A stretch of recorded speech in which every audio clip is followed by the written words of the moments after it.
आइमा उम्मुल मासूमीन उम्मुल अलूम उम्मुल हुदा उम्मुल हसन उम्मुल हुसैन उम्मुल मोहसिन उम्मुल अब्बास व उम्मे अबीहा अल सैयदा फातिमा ज़हरा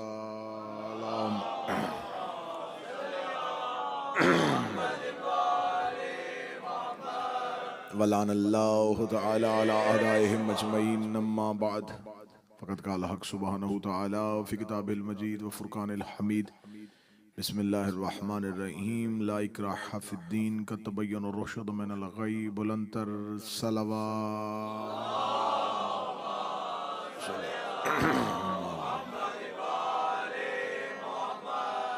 दुआ है मालिकान ज़िक्र बंदगान ज़िक्र का वारिसान ज़िक्र की बारगाह में पेश होना कबूल फरमाए। आकाज़ादी इस इबादत का बेहतर से बेहतर अजर अता फरमाए। जिस नेक नियति के साथ बारगाहे शहज़ादी के कौनैन में अपनी हाजात लेके पेश होते हैं, मेरी पाक आकाज़ादी इन दिनों का, इन अय्याम का, इस अज़ादारी का सदका वो तमाम हाजात अपनी बारगाह में कबूल फरमाए। मोमिनीन की मुश्किलात को हल फरमाए, परेशानियों को दूर फरमाए, तकलीफ़ों का ख़ात्मा फरमाए, हमें गुनाहों को माफ़ फरमाए, हमारी तौबा को कबूल फरमाए।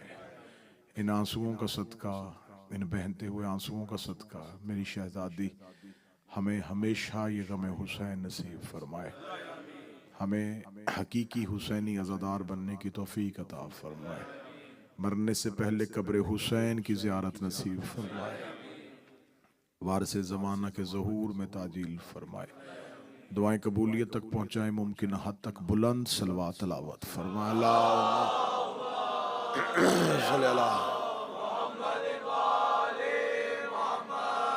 इजाज़त है ज़िक्र शुरू किया जा सके। बिस्मिल्लाह।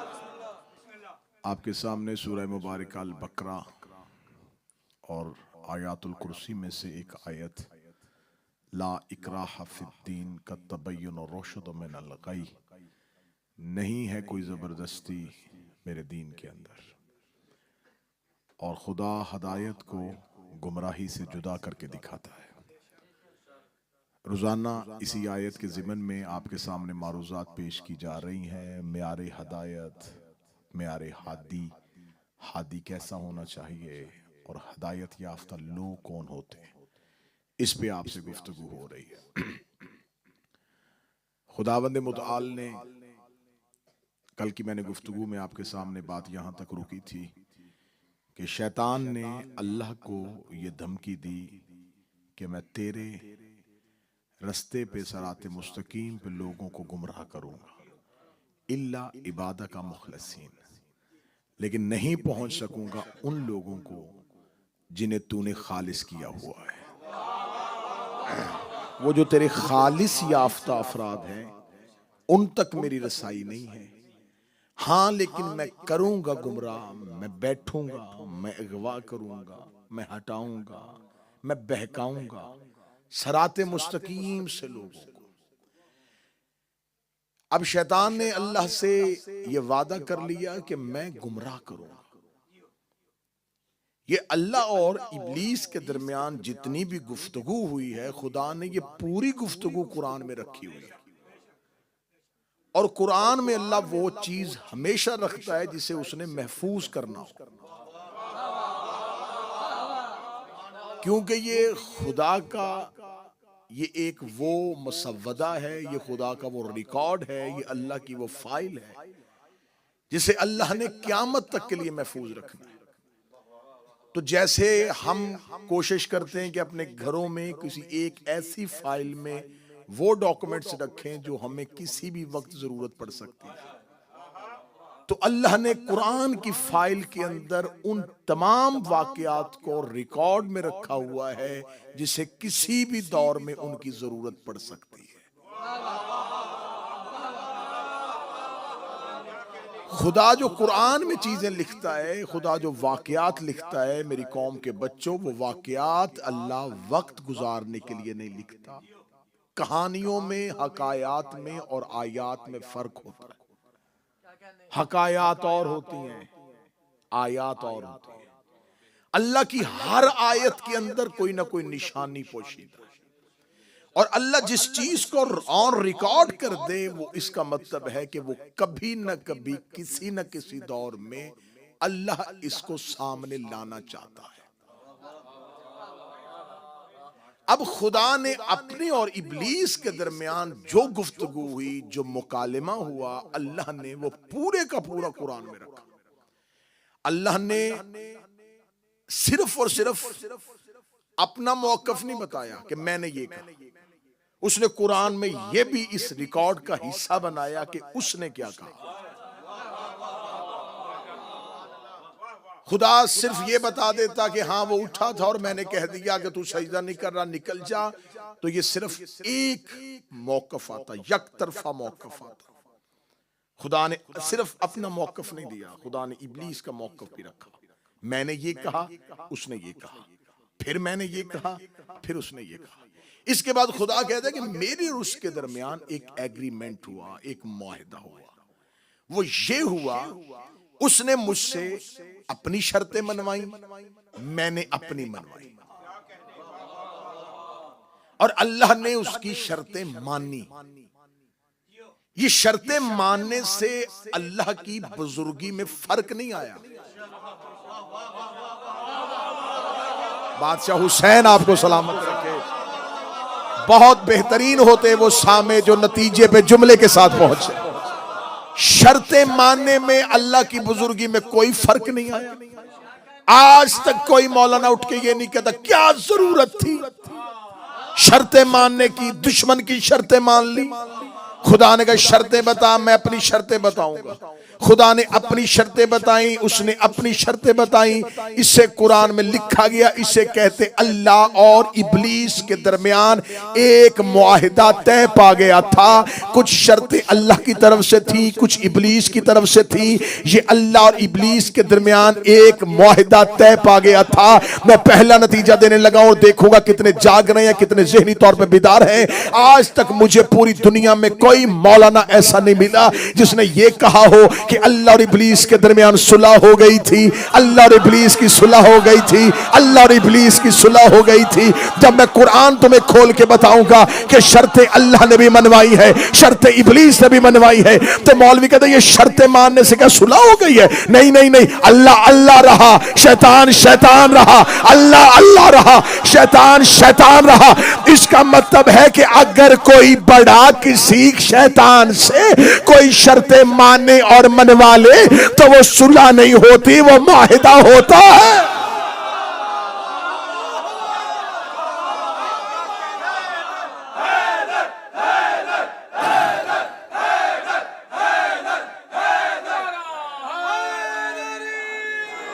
वो सुलह नहीं होती।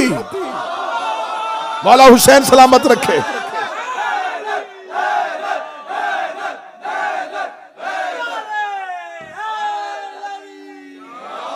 वो सुलह नहीं होगी, वो मुआहिदा होगा। किसके दरमियान मुआहिदा था? अल्लाह और इब्लीस के दरमियान। सुलह नहीं, मुआहिदा हुआ। और वो पूरे का पूरा मुआहिदा अल्लाह ने कुरान में इसलिए और रिकॉर्ड किया कि इस मुआहिदे की कहीं जरूरत पड़ेगी। ये अल्लाह ने अपनी सरकारी फाइल के अंदर ये डॉक्यूमेंट लगा दिया। इस एग्रीमेंट की एक कॉपी अल्लाह ने कुरान में रख दी कि अगर फिर दुनिया में कोई मेरा नुमाइंदा इसके किसी नुमाइंदे के साथ आया, कहां चले गए वो बंदे जो जिक्र सुनने के लिए? अगर क़यामत तक के लिए मेरा कोई नुमाइंदा इसके नुमाइंदे के साथ कोई मुआहिदा करे तो फिर क़यामत तक के लिए कोई भौंक न दे कि इनके दरमियान सुलह हो गई थी। जैसे अल्लाह ने इब्लीस से मुआहिदा किया था, ऐसा ही हसन ने यजीद के बाप से।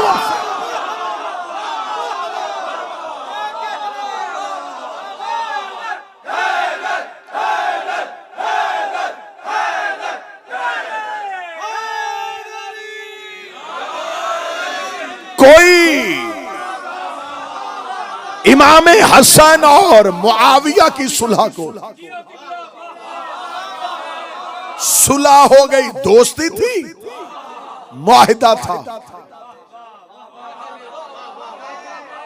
बिल्कुल ऐसे ही जैसे अल्लाह ने कुछ शर्तें अपनी मनवाई। कल मैंने पढ़ी ना शर्त, उसने अपनी मर्जी से कहा मुझे मोहलत दे, ये उसकी शर्त थी। अल्लाह ने कहा दूंगा, ये मानी शर्त। उसने कहा क़यामत की, खुदा ने कहा नहीं, वक्त मालूम की। एक शर्त तेरी एक मेरी। उसने कहा मैं गुमराह करूंगा, खुदा ने कहा कर लेना, लेकिन तुम मेरे बंदों तक नहीं पहुंचेगा। अब इसका मतलब है ये अल्लाह और शैतान की शर्तें। मुझे कुरान की कसम, तुम अल्लाह और इब्लीस का मुआहिदा पढ़ना, फिर तारीख में हसन का मुआहिदा पढ़ना, तुम्हें कोई फर्क नजर आ गया तो मुझे मिंबर से आके टोक देना। खुल के पढ़ने की जिम्मेदारी जमीन इस खित्ते में इस वक्त ज़हरा ने सिर्फ इस नौकर के हिस्से पे लगाई है कि मैं कौम को नाम ले लेके हकाइक बताऊंगा। इसलिए मैं तुम्हारे सामने ये हकीकत रख रहा हूं, जो शर्त अल्लाह ने रखी थी वही जमीन पे हसन ने रखी है, जो शर्त शैतान ने रखी थी वही शर्त जमीन पे माविया ने रखी है। उसने भी कहा था मुझे मोहलत दे दे, हसन ने कहा देता हो। उसने कहा कब तक देगा? फरमाया जब तक तलवार गर्दन पे नहीं आई।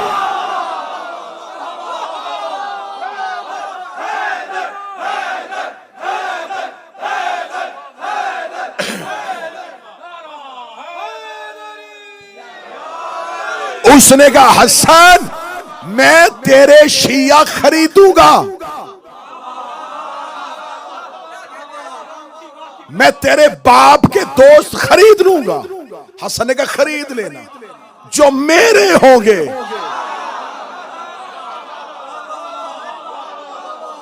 वो तेरे नहीं होंगे।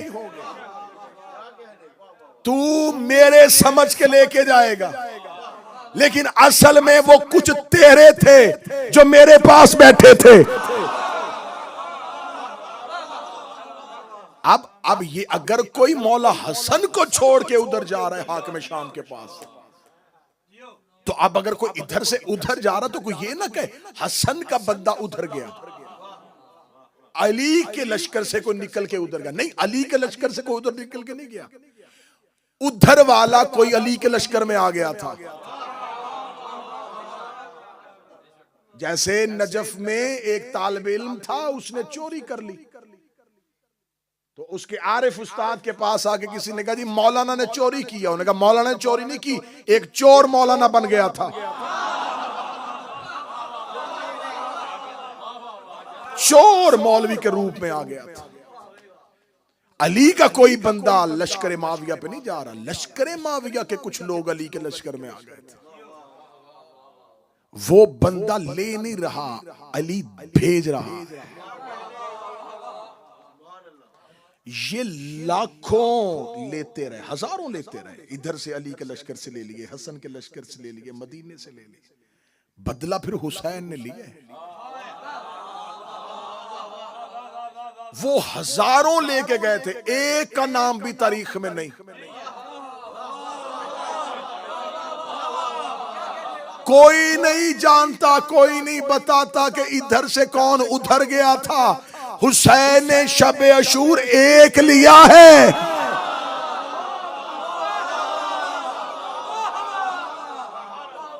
अब खुदा ने कहा मैं तुझे मोहलत दूंगा। मैं तुझे बात की जाना, बस मैं जल्दी चाह रहा हूं कि कल की गुफ्तगू में हम गदीर में दाखिल हो जाएं, ताकि फिर गदीर से आगे सफर जरा तवील है।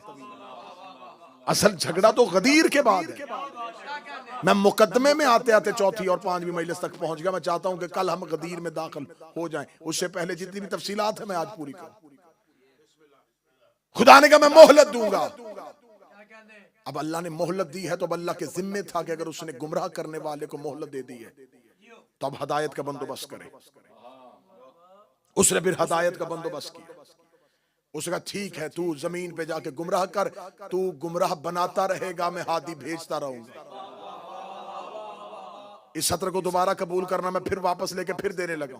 खुदा ने कहा तू गुमराह बनाता रहना, मैं हादी भेजता रहूंगा। फिर खुदा और इब्लीस की जमीन पे जंग शुरू हो गई। उसने काबील को गुमराह बनाया, खुदा ने आदम को हादी भेजा।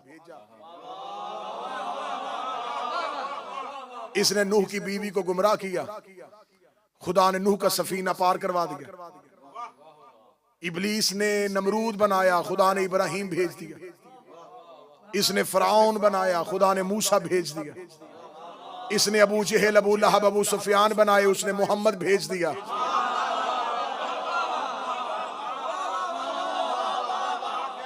जैसी बीमारी हो दुआ वैसी चाहिए। बीमारी मुख्तसर हो दवा मुख्तसर, बीमारी तवील हो दवा भी अफजल। लिहाजा हमेशा इलाज बीमारी दे के होता है। जब तक शैतान बीमारियां मुख्तसर करता रहा, वो भी अपने खजाने कुदरत से हदायत के वैसे इंतजाम करता गया। इसने फिरौन बनाया, खुदा ने मूसा भेजा। इसने नमरूद बनाया, खुदा ने इब्राहिम भेजा। इसने पिछले नूह को गुमराह किया, खुदा ने नूह की कश्ती को तैयार किया। इसने कबील को कातिल बनाया, खुदा ने हबील तैयार कर दिया। ये अपने बनाता गया, खुदा अपने भेजता गया। ये अपने बनाता गया, खुदा ने अपने भेजता गया। हत्ता कि इसने माविया बनाया, इधर से इसने हैदर करार भेज दिया। तारीख के अवराक में सफर करना, हत्ता कि जब ये ने देखा कि मैं जितने भी बनाता जा रहा हूं वो हाथी वैसे बनाता जा रहा है, इस इब्लीस ने अपनी पूरी ताकत लगा के एक यजीद तैयार किया। हुसैन ने 6 घंटे में हमेशा के लिए लानती बना। ये अपने बनाता गया, अल्लाह अपने भेजता गया। अब असल खतरा, इसने जब गुमराही की, फिरौन ने इतना लोगों को गुमराह नहीं किया। फिरौन से इतनी गुमराही नहीं, क्योंकि वो खुल्लम खुल्ला दुश्मन था। वो खुल्लम खुल्ला, नमरूद खुल्लम खुल्ला दुश्मन था। खतरा तब हुआ जब इसने अपने नुमाइंदे पहले मुसलमान किए। नौजवान बच्चों, आप करीब रहना। 5वीं मजलिस में मैं तुम्हें यहां लेके आया हूं। असल खतरा तब शुरू हुआ जब इसने अपना तेवर बदल दिया। इसने हमले का अंदाज बदल दिया। इब्लीस ने अपनी पॉलिसी बदल दी। इसने कहा ऐसे काम नहीं चलेगा कि मैं खुल्लम खुल्ला बनाऊं, ये तो बहुत इबरतनाक मौत देता है। मैंने इतने साल लगा के फिरौन बनाया, इसने मिस्र में गोते दे के मार दिया, दरिया नील में मार दिया। मैंने नमरूद बनाया, इसने छोटे से मच्छर से मरवा दिया। ये तो मेरे नुमाइंदों को बड़ी इबरतनाक मौत दे रहा है। अबू जहल, अबू लहब तक भी जोर इसका ना चला। इसने पॉलिसी बदली। इसने कहा फिर ऐसे करते हैं, गुमराह तो करूंगा लेकिन पहले मैं इनके पास भेजूं, मैं मुसलमान बना के गुमराह करूं।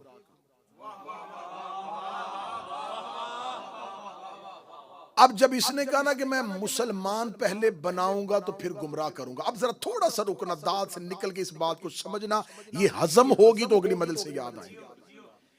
अब ये काम मुश्किल हो गया, इसलिए कि मुसलमान होने के लिए, जो मुसलमान हो जाता था इसका मतलब है कि वो हदायत पा गया। उसने अल्लाह को मान लिया, हदायत पा गया। उसने रसूल को मान लिया, हदायत पा लिया। अब हदायत के लिए इस वक्त तक 2 कानून थे, या अल्लाह को मानो या रसूल को मानो। तुमने अगर उन दोनों को मान लिया तो तुम हदायत याफ्ता हो। अब इसने कहा कि अल्लाह भी मनवाऊंगा, रसूल भी मनवाऊंगा, फिर उसके बाद गुमराह करूंगा। ये असल में गुमराह होंगे लेकिन लोग इन्हें हदायत याफ्ता समझेंगे।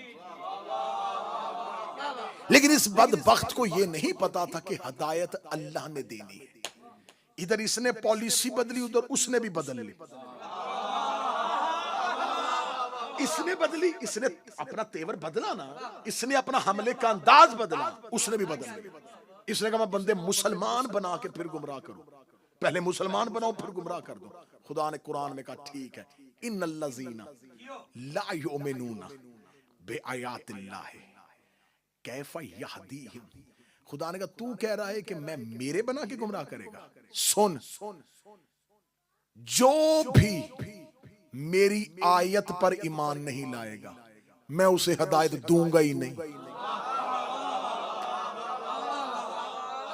खुदा ने अपनी पॉलिसी ना, इस आयत को जरा समझना, खुदा ने अपनी पॉलिसी बताई। खुदा ने कहा इन्नल्लज़ीना ला युमिनूना बिआयातिल्लाह, बेशक अगर कोई ईमान ले आए, मुसलमान हो भी जाए, लेकिन अगर उसने अल्लाह की आयत को झुटला दिया, अल्लाह फिर ऐसे लोगों को हदायत नहीं करता। जिसने हदायत देनी थी उसने इनकार कर दिया। उसने कहा मेरे हदायत पाने के लिए सिर्फ मुझे मानना काफी नहीं, मेरी आयत को मानना काफी है, मेरी आयत को मानना काफी। आप अभी तक खामोश इसलिए शायद आयत कुरान को कहते हैं। आयत का लफ्ज भी मैं कुरान से निकालता हूं। मेरे मालिक ये आयत कौन सी है? ये जो कुरान में लिखी जाती है ये आयतें हैं। खुदा ने कहा नहीं, इन अव्वल बैत वुज़िअ लिन्नास लिल्लज़ी बिबक्कत मुबारका, हमने पहला घर इंसानियत की हदायत के लिए बनाया जो मक्के वाला है। हुदल लिल आलमीन, ये आलमीन को हदायत करता है। आलमीन को हदायत क्यों करता है? खुदा ने कहा इसलिए हदायत करता है कि इसके अंदर मेरी आयत है, इसके अंदर मेरी आयत। बस 2 आयतें पढ़ूंगा, 2 आयतों पे आज की तकरीर रुक जाएगी। खुदा ने कहा मेरा काबा इसलिए हदायत करता, इसके अंदर आयात बय्यनात, मेरी आयत है इसके अंदर, बाहर नहीं। अब खुदा ने कहा था मैं उनको हदायत नहीं करूंगा जो ईमान लाने के बाद मेरी आयत का इनकार कर दें। पहली आयत ने बताया कि आयत है काबे के अंदर, इसका मतलब आयत कुरान में लिखी हुई तहरीर का नाम नहीं, काबे के अंदर कोई आयत है। अब काबे के अंदर रहती है अल्लाह की आयत। बंदों को अभी भी यकीन नहीं आएगा, एक और आयत उठाते हैं। मेरे मालिक अभी भी आयत का नहीं पता चला, तू बता ये आयत कौन सी है? बिस्मिल्लाहिर्रहमानिर्रहीम, सुब्हानल्लज़ी अस्रा बिअब्दिही, पाक है वो जात जो अपने आबद को लेके गई थी एक रात में मस्जिद एहराम से मस्जिद अक्सा तक। मेरे मालिक क्यों सफर करवाया? फरमाया इसलिए कि मैं इसे अपनी आयत दिखाऊं।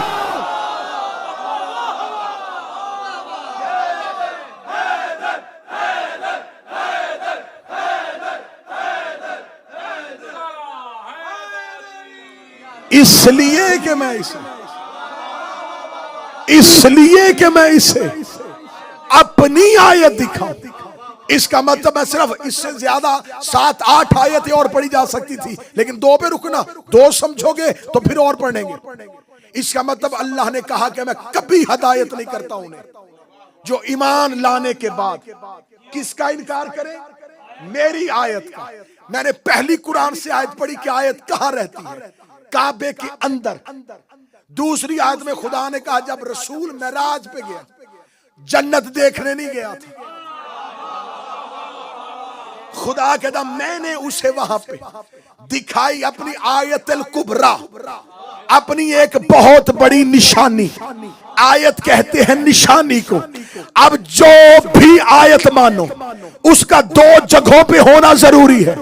एक वो काबे के अंदर हो, एक वो मेराज पे हो।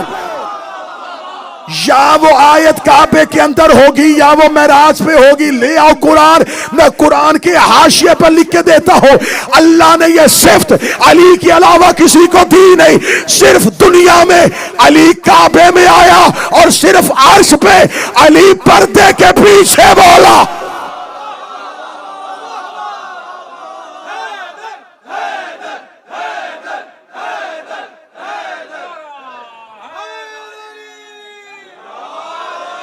कोई बात समझ में आई जी? हदायत याफ्ता अफराद पढ़ो।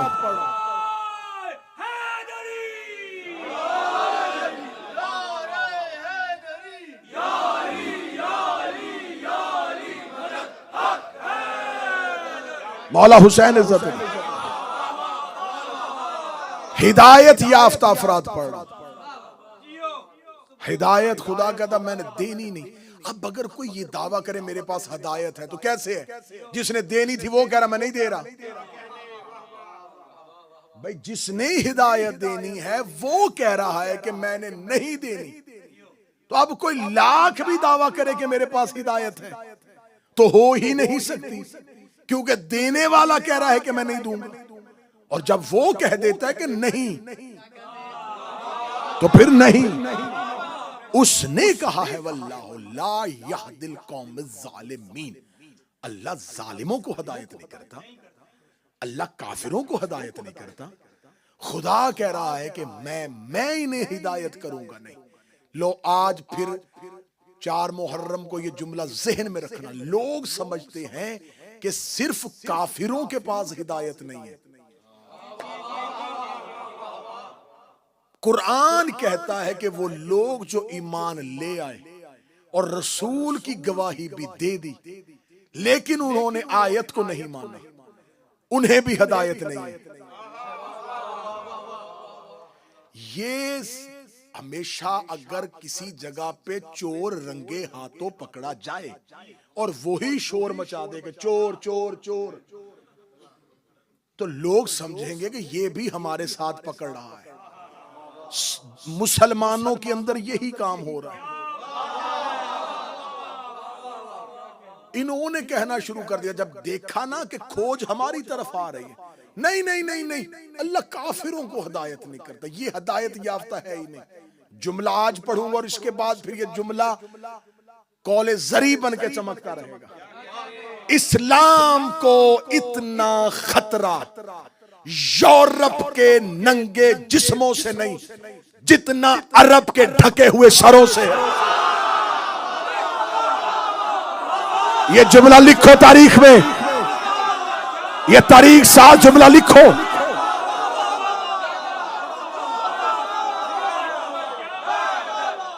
मौला हुसैन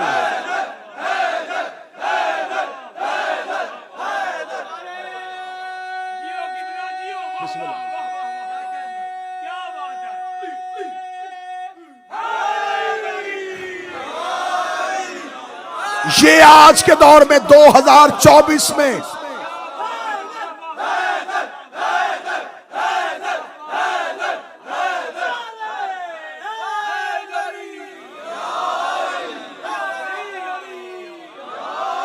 ये है 2024 में शिया मजहब की पॉलिसी का ऐलान। खबरदार मेरी कौम के बच्चों को सोशल मीडिया पे गुमराह न करो। जंग करो काफिरों से, जंग करो कुफार से, लेकिन ये नारा ना लगाओ खबरदार इस्लाम को इतना खतरा यूरोप के नंगे जिस्मों से नहीं, जितना अरब के ढके हुए सरों से है। इसलिए कि उन्होंने वाजे कर दिया अपना मजहब अपने जिस्म से। उन्होंने मुनाफकत नहीं की, जो थे वो बता दिया कि हमारा मजहब हमें उरिया रहने की इजाजत देता है। तुमने लिबास इस्लाम वाला पहना, अंदर अली का बोझ छुपा के रख।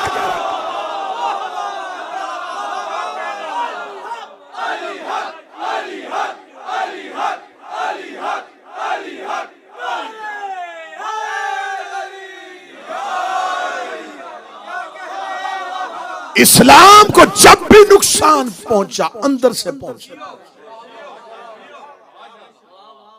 इस्लाम को उतना खतरा बैरूनी ताकतों से नहीं जितना अंदरूनी ताकत। वो इस्लाम जो दुनिया में अमन देने आया था वो दहशतगर्द क्यों बन गया? वो दाढ़ी जो दीन की अलामत थी वो दहशतगर्द की पहचान क्यों बन गई? आज मुसलमान जगह जगह पे जिल्लत के साथ रुसवा क्यों हो रहे हैं? आज मुसलमानों के इतने मुल्क हैं, इन 56-57 मुल्कों में इत्तेहाद क्यों नहीं हो रहा? आओ मैं तुम्हें आज 4 मुहर्रम बताता हूं, तुम्हारा इत्तेहाद हो ही नहीं सकता।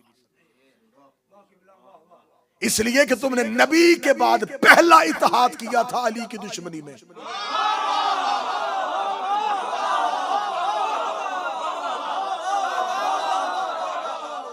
पहला मुसलमानों का इत्तेहाद अली की दुश्मनी में हुआ जब रसूल का जनाजा हुजरे में था और महाजर और अंसार सकीफा में खड़े होकर कह रहे थे एक वजीर तुम में से बन जाए, एक हम में से बन जाए, ताकि मदीने में सोसाइटी का अमन बरकरार रहे। नबी के बाद ये सबसे पहला इत्तेहाद बैनुल मुस्लिमीन का फार्मूला था।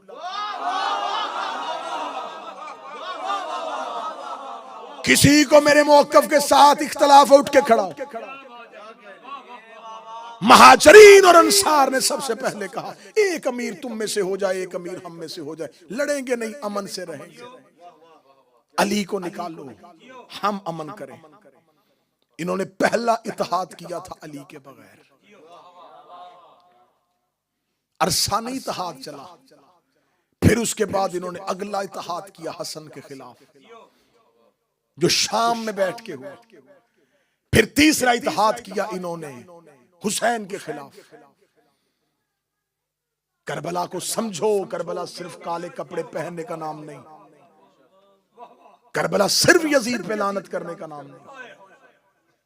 9 लाख फौज थी, नौजवान बैठे हो, फौजें कहीं भी अपनी मर्जी से नहीं जाती, फौजें भेजी जाती हैं। पाकिस्तान की फौज, हिंदुस्तान की फौज, बरतानिया की फौज कहीं पे जाके किसी मुल्क पे हमला करेगी तो क्या अकेली फौजें चले जाएंगे? फौजें भेजी जाती हैं। आज तक यही पूछ रहे, 9 लाख आए थे, 9 लाख आए, ये क्यों नहीं बताते भेजे किसने थे? मैं मुसाहिब नहीं पढ़ रहा, मैं फजाइल पढ़ रहा। आखिर ये जितनी फौजें आई थी, ये फौजें भेजने वाले कौन थे?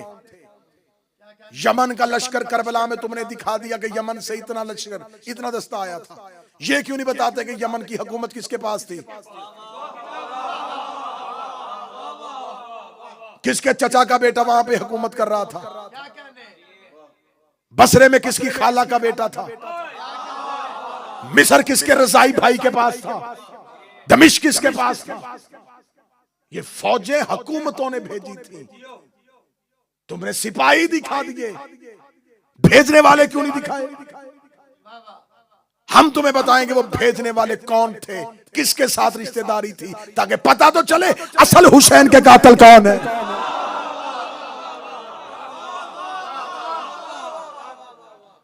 लेकिन ये बस यहां तक के अपने भी आंखें बंद कर ले, हाँ हाँ बस ठीक है, ठीक है, जो हो गया। चूना लगाया हुआ है शिया मजहब। मौला अली का कातिल जी वो अब्दुर्रहमान इब्ने मुलजम था, किराए का कातिल था, पेड किलर था। भेजा किसने? तलवार किसने दी? एक रात मेहमान किसने रखा? जहर कहां से आई थी? मुहर्रिकात पढ़ो। इमाम हसन को उसकी एक जौजा ने जहर दे दिया था। किसकी बेटी थी? किसकी रिश्तेदारी थी? कौन भांजा था? ये सारे वो सवाल हैं जो तारीख में गर्द आलूद सफों के अंदर सिसकियां ले रहे हैं, जिनको उठा के कोई सामना करने के लिए तैयार नहीं। ये है मजलूमियत आले मोहम्मद। सिर्फ मर्जी के दोस्त और मर्जी के दुश्मन। ना मेरा शिया मुश्किल तरीन दौर है। हक गोई इसका नाम है कि सिर्फ आसान टारगेट तक ना पहुंचो। आपको बुरा लगे, आपको अच्छा लगे, यजीद शियों के लिए सॉफ्ट टारगेट है, इसलिए कि इस पे लानत करने से कुछ नहीं होता। आप क्यों सिर्फ आप एक आसान हदफ तक क्यों जा रहे हैं? आपको पीछे जाना पड़ेगा, पीछे चलना पड़ेगा।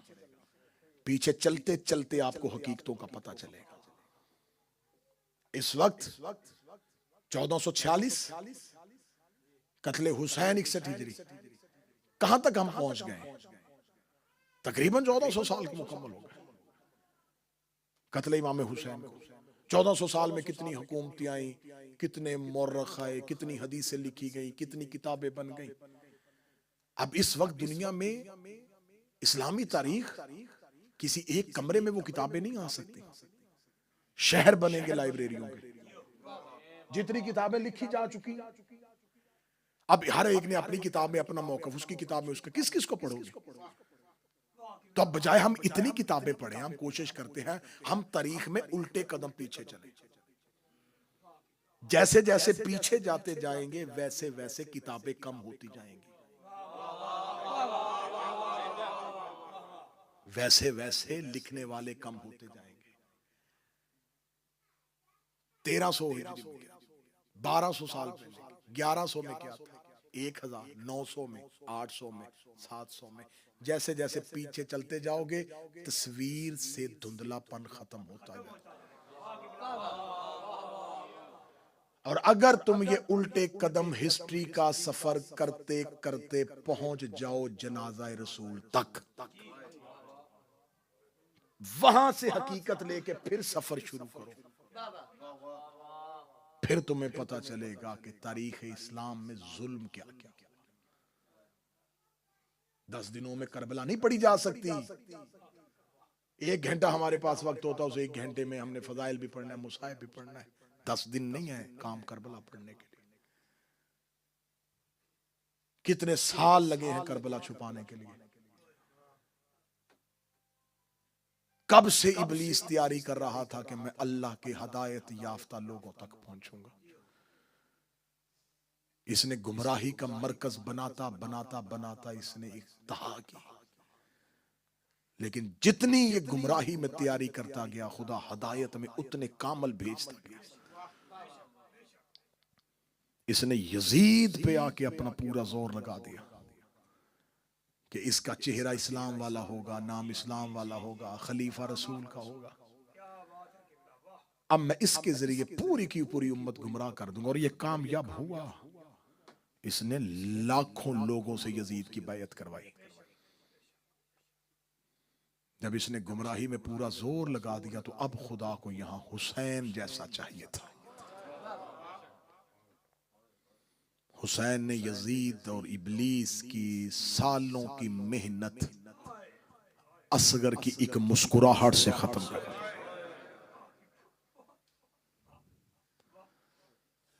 बस सफर जारी रहेगा तो इंशाल्लाह आने वाली मजलिसों में आपके सामने खोल के वो तारीखी हकाइक पढ़ेंगे कि इस्लाम के साथ हुआ क्या है, ये मजहब की शक्ल बिगड़ी कैसे है, इस्लाम को नुकसान किस किस ने पहुंचाया है। आज पढ़ेंगे मुस्लिम के बेटों की शहादत।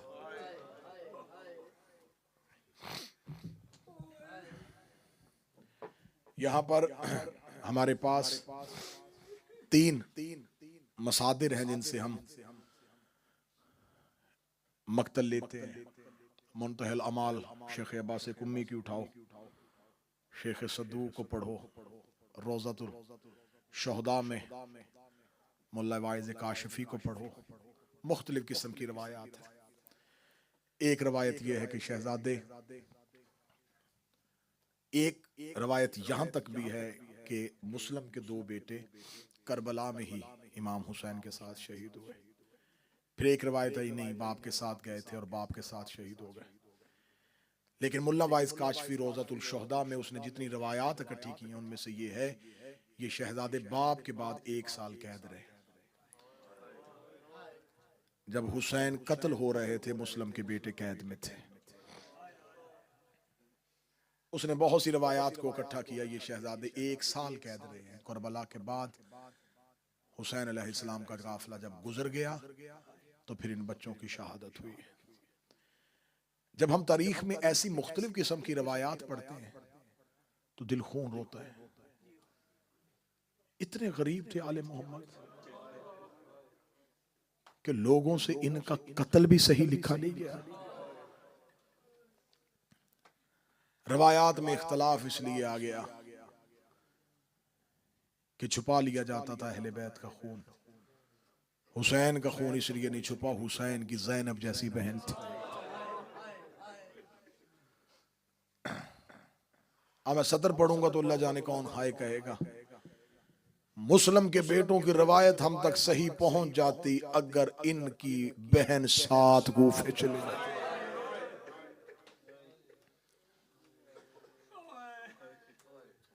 ये मौला अली की ये बेटी है, इसका करबला में बड़ा हिस्सा है। करबला में हर अली की बेटी ने बेटे दिए हैं, इस बीबी ने एक बेटी भी दी है।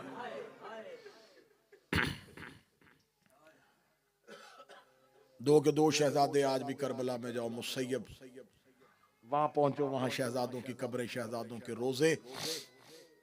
मेरे मौला ने मुझे बहुत दफा तौफीक दी, मैं तिफलान मुस्लिम की हकीकी कब्रों पे गया, मैंने शहजादों की हकीकी कब्रों की जियारत की है। यकीन करे मौला हुसैन की इज्जत की कसम, आज भी मुस्लिम के बेटों की असल कब्र पे जाएं, ऐसे लगता है दोनों भाई गले में बाहें डाल के सो रहे।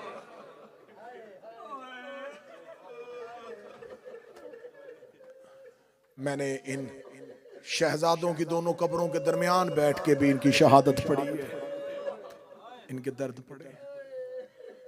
जो जा चुके हैं, अगर कोई गया है तो वो गवाही दे देना, अगर नहीं जा सके तो मौला तुम्हें लेके जाए।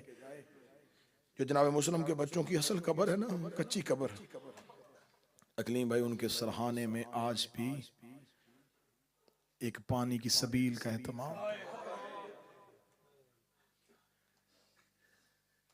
कैद में थे, करबला से पहले की कैद या करबला के बाद की कैद थी। कैद जिंदान का दरोगा अहले बैत से मोहब्बत करता था। एक रवायत है कि काजी शुरैह के घर जनाब मुस्लिम छोड़ के चले गए थे, तो काजी शुरैह ने अपने बेटे असद के जरिए इन बच्चों को कूफे से निकाला था, लेकिन इब्ने ज़ियाद के जासूसों ने कैद करके इनको जिंदान में डाल दिया। जिंदान में दोनों शहजादे आ गए हैं। पहली रवायत से पढ़ो, फिर भी दूसरी रवायत से पढ़ो, जिंदान दोनों शहजादों का है। एक दिन मोहम्मद इब्राहिम से कहने लगा, इतना अरसा हो गया कैद हुए, जिंदान में मर जाने से बेहतर है इसे बता ना दे कि हम कौन हैं। जिंदान का दरोगा नाम इसका मशकूर था, रात की इसकी ड्यूटी थी। ये रात की अपनी ड्यूटी के लिए जिंदान में पहुंचा, बड़ा दरवाजे पे आके बैठ गया। जब दरोगा आया, दरोगा ने जिंदान में चिराग रोशन किए। चिराग रोशन करके जब जाने लगा, बड़े ने आवाज दी, बंदा खुदा थोड़ी देर के लिए मेरी बात सुनेगा। मशकूर वापस पलटा, कैदी खाने की एहतियाज हो, पानी की जरूरत हो तो दिन वाले को जिंदान के दरोगा को बताया करो। मेरी ड्यूटी सिर्फ और सिर्फ तुम्हारी निगहबानी की है। देखा था ना खाना चाहिए ना पानी चाहिए, थोड़ी देर के लिए मुझसे बातें कर। मुद्दत होगी कैद को, मेरा दिल घबरा रहा है, मेरा जी चाहता है कोई मुझसे बातें करे। मशकूर दरवाजे पे रुका, रुके कहने लगा क्या बातें करना चाहता है। कहने लगा जो ये जिंदान की दरोगा की नौकरी कर रहा है इससे खुश है। कहता कैदी कौन खुश होता है, बहुत दफा बड़े दिलखराश वाकया देखने पड़ते हैं, लेकिन मजबूरी है, इसके अलावा कोई और काम नहीं है। देख के कहने लगा, शहजादा अगर मैं तुम्हें इतनी कीमत दिलवा दूं कि तुझे नौकरी की जरूरत ना पड़े, तो क्या तू मेरा कोई एक काम कर देगा। कहने लगा तेरे पास इतनी कीमत होती तो कैद होता। अब मैं आहिस्ता इसलिए पढ़ रहा हूं कि मैं शहादत के आखिर तक पहुंच जाऊं। जब कहा ना तेरे पास इतनी दौलत होती तो कैद होता, बड़ा चीख मार के कहता है दौलत की बात ना कर, देने पे आए तो हम जन्नत भी दे देते। जन्नत का नाम आना था। देखे लगा कैद खाने में जन्नत देने वाले नबियों की औलादें जन्नत देती हैं। फरमाया मदीने वाले रसूल को जानते हैं। क्या लगा कलमा पढ़ता हूँ उसका, सिर्फ रसूल का कलमा पढ़ता ही उसकी औलाद से मोहब्बत करता। दरोगा देख के कहने लगा उनकी औलाद से मोहब्बत इस दौर में जुर्म बन गई है, काश मुझे कोई उनकी औलाद की मोहब्बत के बारे में पहुंचे तो मैं चौक में खड़ा होकर कहूं कि मोहम्मद की बेटी सच्ची थी। जब मशकूर ने कहा ना मोहम्मद की बेटी सच्ची थी, छोटा खाक से उठा, चीख मार के कहता मैं तेरी जन्नत का ज़ामन हूं।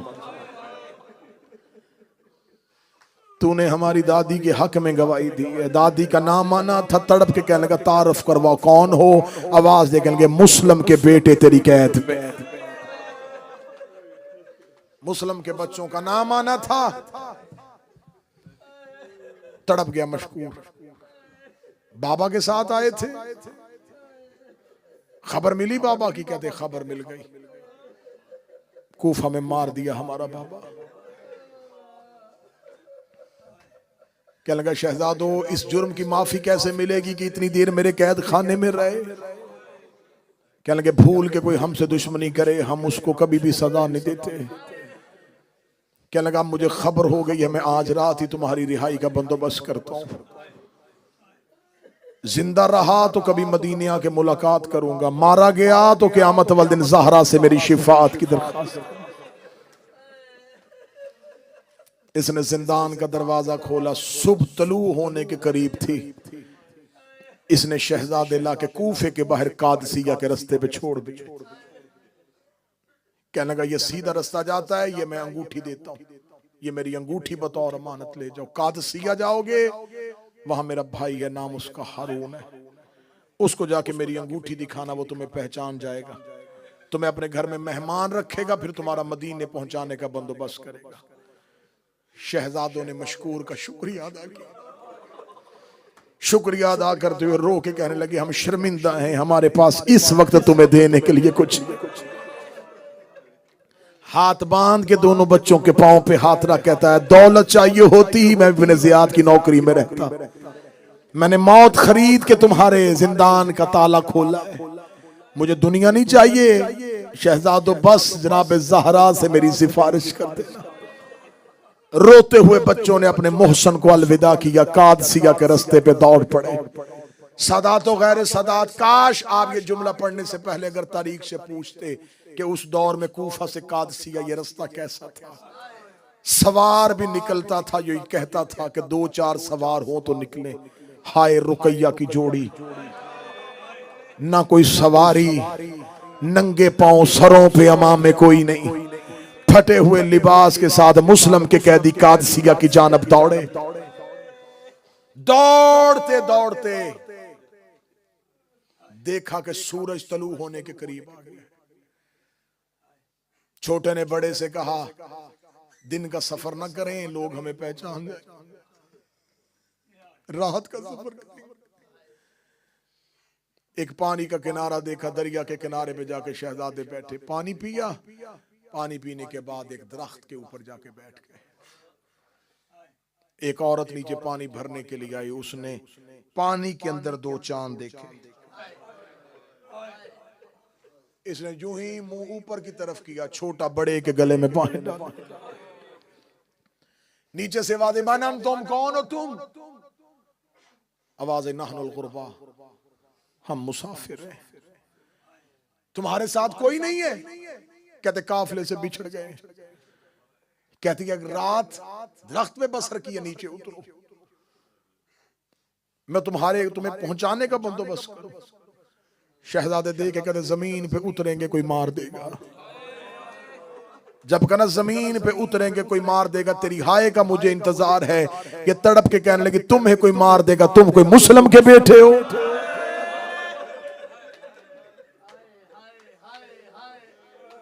कूफा में गलियों में ऐलान हो रहा है कि मुस्लिम की जोड़ी जिंदान से चली गई है, जो खबर देगा उसे मुंह मांगा इनाम मिलेगा। तड़प के कहने लगे वो जिसका ऐलान हो रहा है वो गरीब हम है। तड़पी तड़प के कहने लगी सुबह जब मैंने कूफे में मनादी सुनी थी, मैं दुआ कर रही थी मेरे अल्लाह किसी शरीफ के घर पहुंचे। कहने लगे तू हमारी दुआ क्यों मांग रही थी? कहने लगे मैं तुम्हारी मां ज़हरा की कनीज हूं।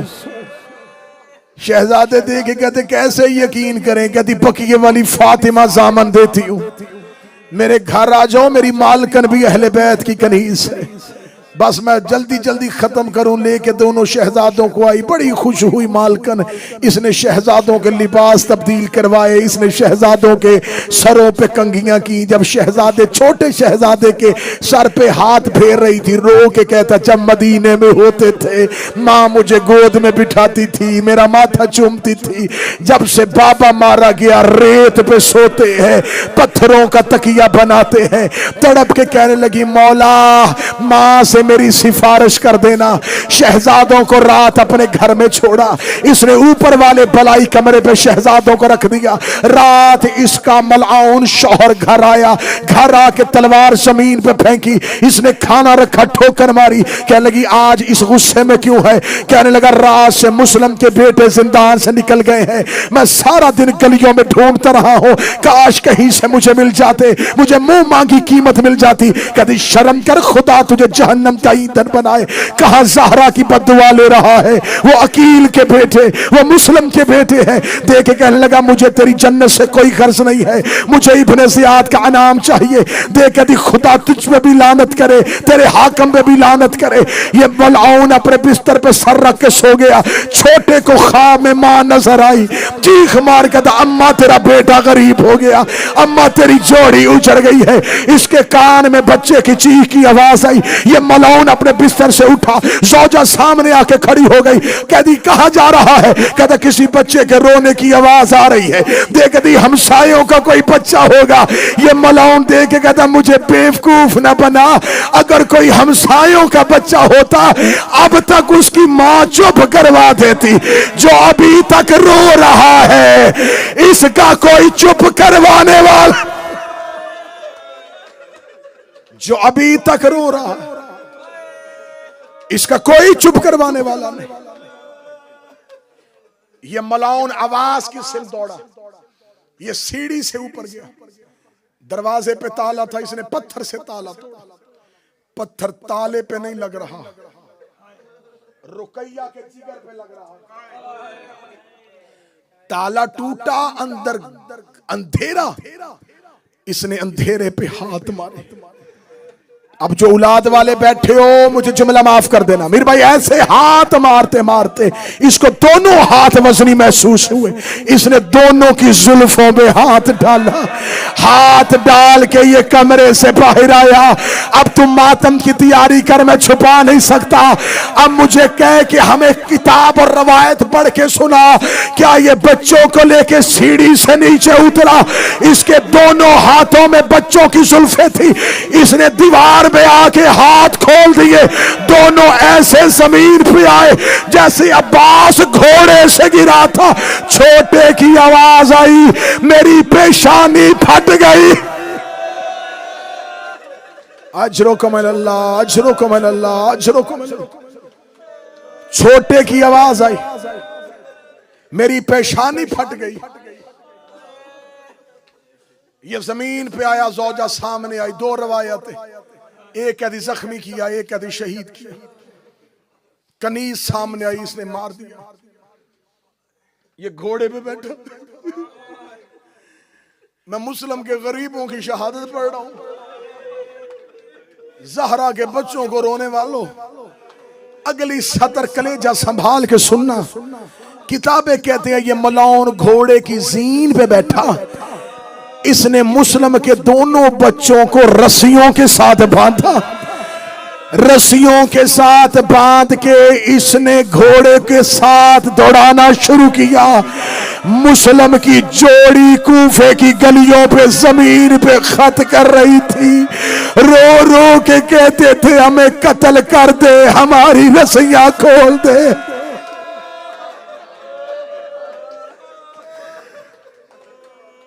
ये जिंदा मुस्लिम के बेटे ऐसे लेके आया जैसे कूफे में मुस्लिम की लाश लाई गई थी। दरिया के किनारे पे आके इसने कैदी कुरान की आयतें, 6 और 8 साल की उम्र, हाथों में रस्सियां, पांव में रस्सियां। हम मलआउन ये कोई लड़ने वाले थे, वे खोल देता तू रस्सियां। हाथ और पांव में रस्सियां, दरिया के किनारे पे मुस्लिम के बेटों को गिराया। लहू मुस्लिम के बच्चों के चेहरों पे। ये मलआउन घोड़े की जीन से उतरा, सूरज तलू होने के करीब आ गया था। बच्चे देख रहे थे और ये खंजर तेज कर रहा था। इसने अपनी तलवार को तेज करना शुरू किया।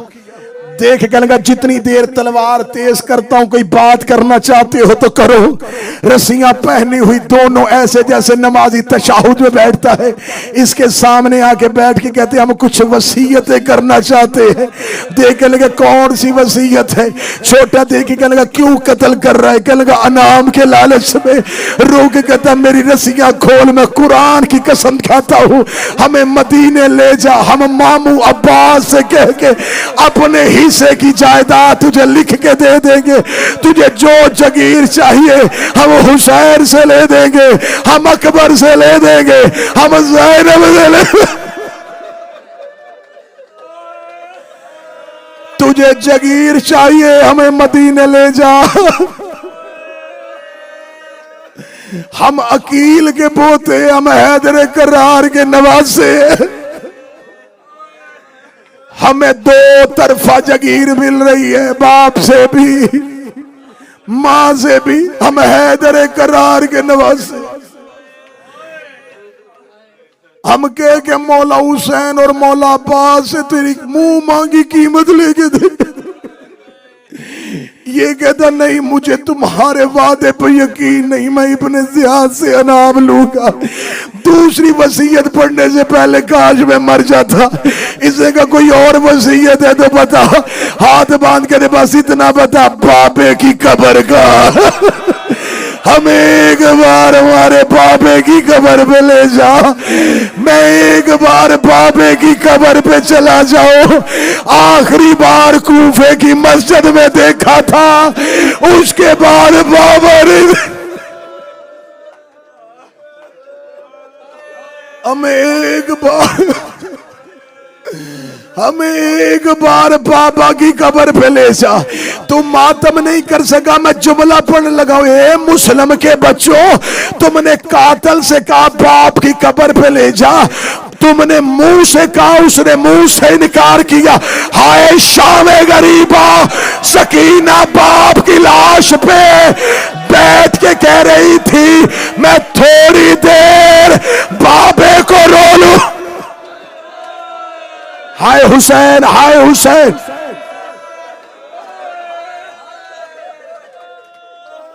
अजरो कमाल अल्लाह, अजरो कमाल अल्लाह, अजरो कमाल अल्लाह। हमें बाबे की कब्र पे ले जाओ। ये मलाउन कहता ये वसीयत भी नहीं मानूंगा। जब कहा ये वसीयत भी नहीं मानूंगा। छोटे ने गुर्बत में बड़े को देखा, अल्लाह बेटों की जिंदगी करे। छोटे ने बड़े को देखा, बड़े ने छोटे को देखा, रो के कहते अच्छा कुछ भी नहीं मानना, फिर एक मान। क्या लगा वो क्या? बड़ा देख के कहता इससे पहले मुझे मार दे। छोटा देख कहता नाना मेरी वसीयत मान, इससे पहले मुझे मार दे। ये देख कहता आखिर तो तुम मोहम्मद की औलाद हो, तुमने तीन कही है, एक तो माननी पड़ेगी। चलो ऐसा कर लेता हूं, तुम दोनों की मान लेता हो। इन्होंने कहा कैसे मानेगा? इसने एक हाथ में दोनों की जुल्फे पकड़ी, इसने तलवार को हवा पे अलम किया। एक काले बुरके वाली बीबी की चीख आई, आवाज आई हया का।